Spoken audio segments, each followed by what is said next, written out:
Hey, this is Anney and Samantha. Welcome to Stuff I Never Told You, a production of iHeartRadio.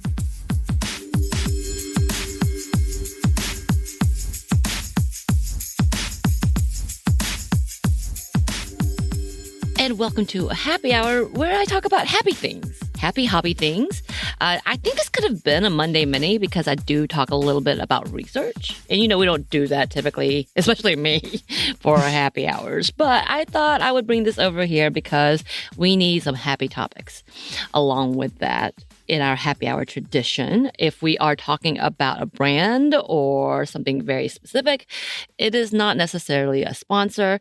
Maybe one day. I don't know what that would look like, but hey, beautiful. Also, if you're doing happy hour-ish things, do so responsibly. We love you and we need you to take care of yourself, especially right now. Anney, are you doing happy hour-ish things? Yes. What is it?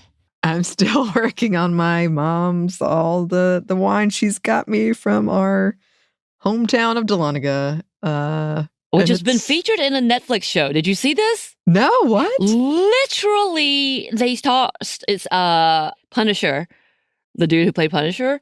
Mm-hmm. He is in it, and he comes in. Oh, and Tessa Thompson, hello. But the scene starts off with being Lumpkin County sheriffs, like they got it right, and being in a Dahlonega National Forest, which I don't know if that's true. I don't think there's a national forest in Dahlonega. I don't think so.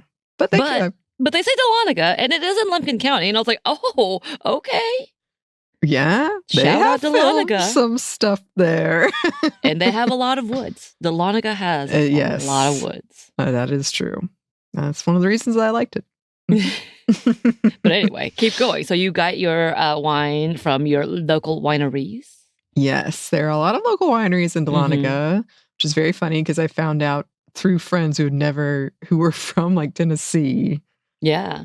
Kind of a novelty thing. You'd never been to the wineries in Dahlonega. And I was like, wineries in Dahlonega? This was a long time ago. I was in college. Right. But yes, every Christmas, every like holiday, my mom gets me these wines. And the one I'm trying today is Cynthiana/Morton, which is one of my favorites. I know it's kind of a divisive one. A lot of people don't like it, but I really like it. It's very like earthy, mushroomy kind of. Oh, okay. I don't know if I know about those brands. My knowledge stays in like Europe or California. So yeah, this is Washington, like North Georgia, right, and Missouri. There's another Michigan, I think. This is M-State that also has it. Yeah, but they're not as common. It's very specific grapes. Yeah. Well, I like that. It is cold here. It is like freezing cold. So I'm keeping up with coffee because I do uppers around there in that level. But with all of that, I thought I would talk about dancing. Like a lot of things have been coming up on my FYP about the fact that there have been research, and there's been a lot of research, but they're talking about it more again. You know how it kind of fluctuates about how dance can actually combat dementia. And so I was like, yeah, dance does a lot for me specifically. When I have a good dance class, when I have a great like hip hop or Zumba class, it just feels energetic. I come home with extra pep. I feel like I've been revived and I just want to keep going. I just love dance. It gets to the point that when I have music on, good music on, I start dancing and sweat immediately rolls. And then I'm like 20 minutes late because I have to stop sweating and then get ready again. But I love it so much. So I thought I would talk about some of the studies that have been done recently. And I will say they have started talking more about it because a 2025 study came out recently about how it combats perimenopause, menopause, and postmenopausal women and how it really, not combats, but helps them. So there's a lot of good information happening. I thought I would take some time to talk about those benefits. So from a Psychology Today article, this was written in 2024, they talk about why we dance and how dance has always been a thing. They say that if evolution is your thing, understand that primates were dancing even before. I see birds dance. I think that's what they're doing in my head anyway. I feel like dogs dance sometimes. Or my dog attacks me while I dance, so I count that as dancing, okay? We're going to go with that. But this is what the Psychology Today article says. What is it about dance that makes us want to move in response to the beat? And what happens in our brains when we do so?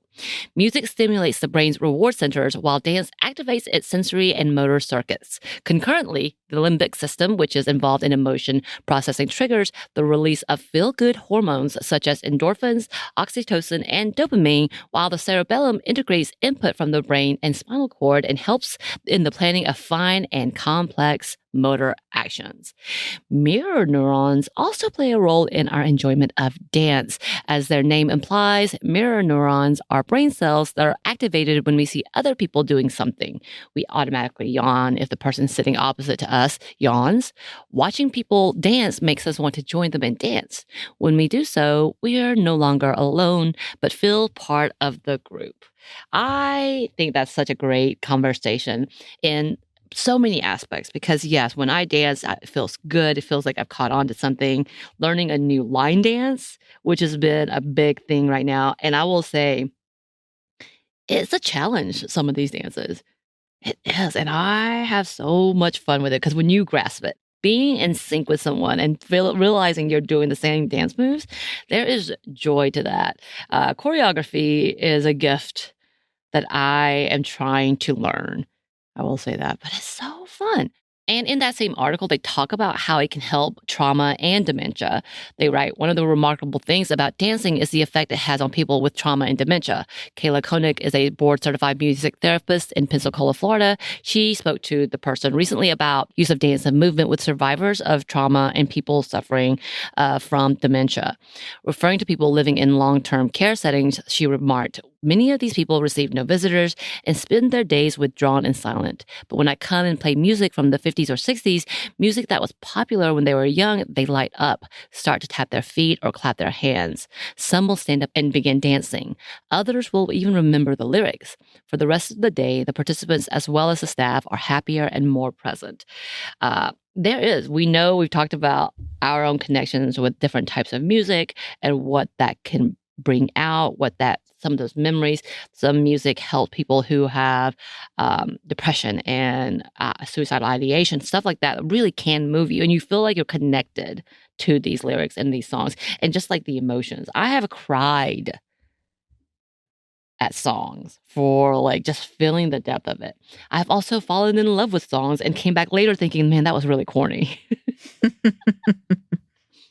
Because I will act these things out. Did you ever do, like, when you would see a music video, like you would participate somehow, like you were a part of that music video? Is that just me? Oh, I did. I think I did it. I mean, oh gosh, younger listeners, you won't remember this, but there used to be like a music video. It was just music video channel where I was. It was called The Box. It was channel 34. And my friends and I would try to learn the moves, and you had to like get ready for your song. You never knew when it was going to come on.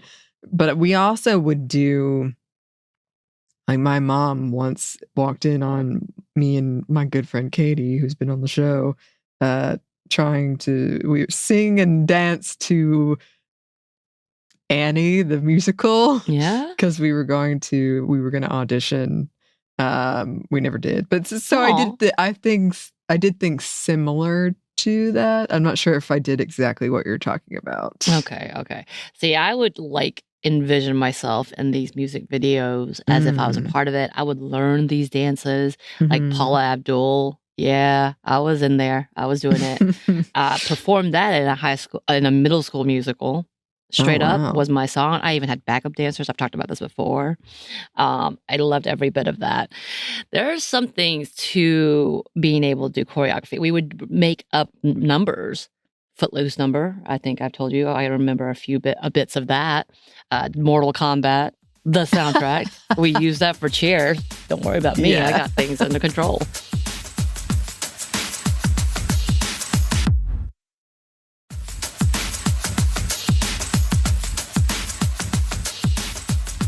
We just mentioned earlier that the recent study where it says it can help with perimenopause, menopause, and postmenopause. It says the study is called The Effectiveness of Dance Interventions on Health-Related Outcome in perimenopausal, menopausal, and postmenopausal women.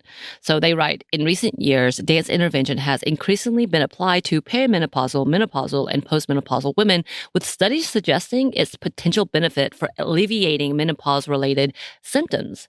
For instance, one study evaluated the effects of Zumba dance intervention in postmenopausal women, finding significant improvements in quality of life and reduction in menopausal symptoms. Of course, they're talking about how this study needs to go a little further because, as we know, when it comes to women's health, not a lot of research going into that. And when we talk about perimenopausal, oh my God, even less. So hopefully it's not a buzzword and trend and people are actually going to study it. But they did go into a bit more, saying they observed similar stuff with line dancing, saying it significantly alleviated depression, anxiety, paranoia, and sleep disturbances in menopausal women, enhancing psychological well-being and overall quality of life. So Today's Show did a segment in 2021 in that same conversation. So of course, it sounds like they have gone on advancing in their studies. And in that Today Show article, they talk about they do see benefits. Of course, they go back and forth about there still needs to be more research because we don't have enough, but we do see improvement. Exercise in general, we know, can give a lot of help, especially when it comes to alleviating depression and mental health things, as well as giving you a good cardio. Y'all, I sweat a lot. According to my watch, it tells me I burn about 520 calories. I know that's not accurate, but I'm going to go with it. I sweat a lot, though, so I'm going to count that as a win. So their conclusion was the study included 9 trials and found that dance interventions had significant positive effects on health-related outcomes in perimenopausal, menopausal, and postmenopausal women, except for psychotic symptoms. So I'm going to leave that there because obviously there's some lapsing and there's a lot of more conversation we need to have about that whole community of women that are going through the things. I believe my hand is raised probably to that. But it is good to see that we are talking about ways to do so that's not necessarily hormonal related, although that is also a benefit that we need to be talking about as well. Another time. And according to other studies, it helps with cortisol levels. And that has been a buzzword that drives me crazy, but apparently it helps. And this is from jazzercise.com. Don't hate it. They've done some research. We love it. We love it over here. So they talk about dance cardio, which they say balances hormones and reduces stress. So I think you all understand when I talk about Zumba, dance cardio, it's kind of all related. It's just the styles are a little bit different. They say this, let's talk cortisol, the stress hormone that tends to spike with overly intense workout, especially as we age. For women 35 plus, high stress exercise can sometimes do more harm than good, increasing inflammation, disrupting sleep, and making hormone imbalances worse. Dance cardio offers a powerful solution. The moderate intensity combined with joyful movement helps reduce cortisol while boosting feel-good hormones like endorphins, dopamine, and serotonin. This creates a hormonal environment that supports better sleep, reduced anxiety, and even improved metabolism. And they also talk about the fact that it helps with muscle preservation and strength, but it is a low impact class unless you do real big moves, which I do sometimes. So watch out. Okay. Just forewarning everyone. Find your mode. Okay. And this is from upbeat.com. They talk about several other ways that it helps, including it helps build self-confidence. It builds social connections, which it really does. This is my outgoing needs. Like, I actually made friends. We had a class last night and I was able to be with people I hadn't been with because, things change. People get different schedules. And it was such a delight. It was like my old dance world plus my new dance world came together. And it was so fun that I got text messages from people last night. Like, we went out partying. That's like, I know. I'm so old. Don't start with me. Anyway, that article talks about some of these things, including, again, it can help with trauma. They say this. Movement creates a space where participants can release pent-up emotions healthily and constructively. The physical exertion strengthens the body and allows for letting go of emotional burdens. Besides the obvious benefits of exercise, dance provides an avenue for self-expression, which is crucial for mental health recovery. Every movement becomes a means of communicating feelings that may be too difficult to put into words. This form of expression allows women to explore their emotions without fear of judgment, fostering emotional healing. Dance fitness encourages participants to connect deeply with their emotions, giving them an outlet to process past experiences in a safe and supportive environment. In short, it creates an opportunity to rebuild emotional strength while promoting overall mental well-being. I love that because there are moments where you just really want to get into it and you just really want to have at it. And there are moments that you just need to learn to breathe and sit. And it gives you both of those moments, and you can put what you need into it as you need it. Hopefully, if you're in a safe environment, which I've always been in a good, safe environment. And they conclude this way. They say, in conclusion, dance fitness transforms women's mental health by offering a powerful blend of physical movement, emotional expression, and mental resilience. Through dance, women can experience reduced stress, improved self-confidence, and stronger social connection. It provides a therapeutic outlet for healing emotional wounds and encourages mindfulness, helping participants stay present and grounded, or build a supportive community. Dance fitness is an effective way to achieve emotional balance and well-being. And I agree with all of those statements. So being able to connect with people in a safe environment where you're hopefully not judged and you feel welcomed is so important. And doing all these things, because they also talk about, again, learning a choreography, learning a routine, really helps you cognitively relearn things. You know how you have to use your muscles, and your brain is one of those things that you have to use and constantly use, and being able to learn routines. It really does help with your mindfulness and in combating dementia. And they really encourage as you age and start forgetting things, this could be one of those cognitive exercises that is really good for you. I laugh at myself. Yeah, that makes total sense to me.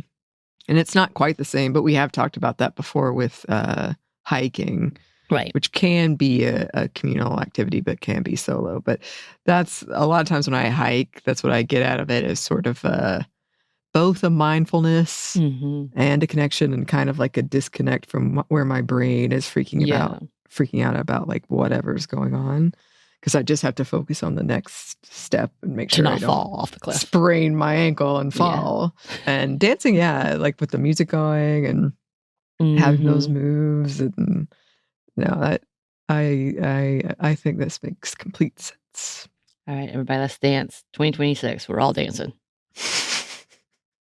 No. Oh, sure.